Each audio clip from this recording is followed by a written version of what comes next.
আসসালামু আলাইকুম দর্শক, আশা করি সবাই ভালো আছেন। দর্শক, আমরা আসলে যারা ক্রিকেট ফ্যান আছি তারা মন মানসিকতার দিক থেকে ভালো নাই। কারণ কালকে সারা রাত ভরে ক্রিকেট খেলা দেখলাম, কিন্তু শুধু হতাশই হলাম। আমরা যারা আফগানিস্তানকে নিয়ে এতদিন ট্রল করছি যে তারা দ্বিতীয় সেরা দল, এশিয়ার দ্বিতীয় সেরা দল বলে ট্রলের শিকার হয়েছে, কিন্তু আমি আজকে মনে প্রাণে বিশ্বাস করি যে এশিয়ার দ্বিতীয় সেরা দল হোক বা না হোক, তারা যে আসলে বাংলাদেশের চেয়ে ভালো দল, মানে সেটা আসলে আমার মানতে আর কোনো বাধা নাই। আমি 100% এখন বিশ্বাস করি যে বাংলাদেশের চেয়ে অন্তত আফগানিস্তান ক্রিকেটের দিক থেকে অনেক এগিয়ে গেছে। তারা বাংলাদেশকে আজকে যেভাবে ডমিনেশন করে হারিয়েছে, তাতে আসলে আর কোনো কিছু বাকি রইল না যে আসলে আফগানিস্তান বাংলাদেশের চেয়ে কোনো অংশে খারাপ তো বলার কোনো ওয়েই নাই। তো বলতে হবে আফগানিস্তান বাংলাদেশের চেয়ে 100% ভালো টিম, এবং এবং অলরাউন্ড পারফরমেন্স, তাদের অলরাউন্ড ব্যাটিং, বোলিং, ফিল্ডিং কোন সব দিক থেকে তারা বাংলাদেশের চেয়ে অন্তত 1000 গুণ এগিয়েছে, 1000 গুণে। কালকে যেভাবে বাংলাদেশ আফগানিস্তানের সাথে আত্মসমর্পণ করছে, তাতে ক্রিকেট খেলার দেখাই আসলে বৃথা। আমাদের যারা ক্রিকেট ফ্যান আছি, আমি মনে করি যে ক্রিকেট দেখাটাই আমাদের জন্য আসলে লজ্জা। তাই আজকে আসলে মনের দুঃখে বনে আসি, এর একটা কথা আছে না যে মনের দুঃখে বনে, তাই বনে আসছি আপনাদের সামনে কিছু কষ্ট শেয়ার করার জন্য।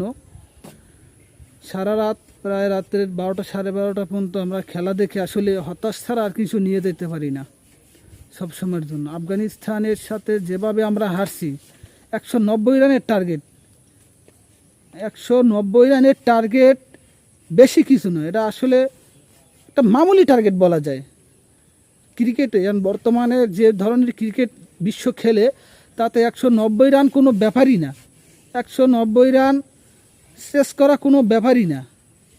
কিন্তু যেভাবে হারছে, আমি আসলে বিশ্বাস করতে পারতেছি না। একটা টিম যারা মনে করেন যে 20-30 বছর 40 বছর যাবৎ ক্রিকেট খেলে, তারা একটা নতুন টিম। যে সময় বাংলাদেশ ক্রিকেট খেলা শুরু করছে, তখন ক্রিকেট আফগানিস্তানের আমার মনে হয় কোনো নামই হয় নাই। ক্রিকেট আফগানিস্তানের তখন তারা কোনো জন্মই হয় নাই। কিন্তু ওইটা টিমের সাথে, আফগানিস্তানের সাথে বাংলাদেশ যেভাবে হারছে, এটা আসলে মেনে নেওয়ার মতো না।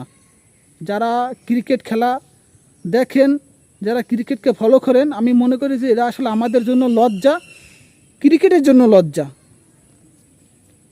আফগানিস্তান আসলে বলে কয়ান বাংলাদেশ হারায়।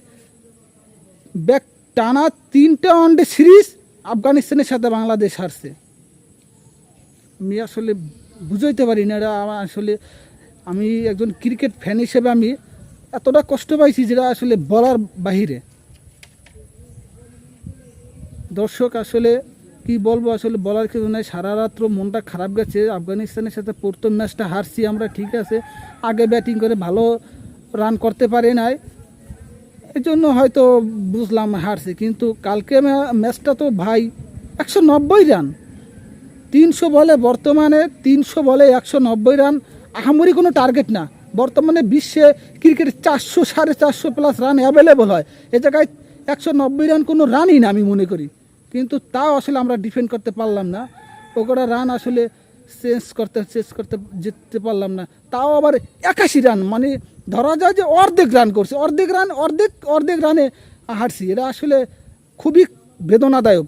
যারা ক্রিকেট খেলা দেখি তাদের জন্য আমি মনে করি এটা খুবই বেদনাদায়ক। বাংলাদেশের ক্রিকেট হয়তো বন্ধ করে দেন, না হয় প্রতিযোগিতামূলক খেলা উপহার দেন। আসলে আমি এটাই বলবো, হয় খেলা বন্ধ করে দেন, নাহলে প্রতিযোগিতামূলক খেলা উপহার দেন। প্রতিদিন আমরা খেলা দেখি আর হতাশ। এই আজকে ব্যাটিং ভালো হয় তো বোলিং ভালো হয় না, আজকে বোলিং ভালো হয় ব্যাটিং ভালো হয় না, ফিল্ডিং মিস হয়, এর ভিতরেই থাকি। আসলে আমরা 40-45 বছর ক্রিকেট খেলাই, কিন্তু এখন আমরা শিখতে আমাদের আসলে এখন তো শেখাই শেষ হলো না। কবে যে শেখা শেষ হবে আসলে এটা আমরা বুঝিই না। শিখতে থাকুক তারা, দেখি কতদিন শিখতে পারে, কবে তারা ভালো ক্রিকেট উপহার দিতে পারে। ধন্যবাদ সবাই, কিছু মনে করবেন না, আসলে কষ্ট থেকে বলি।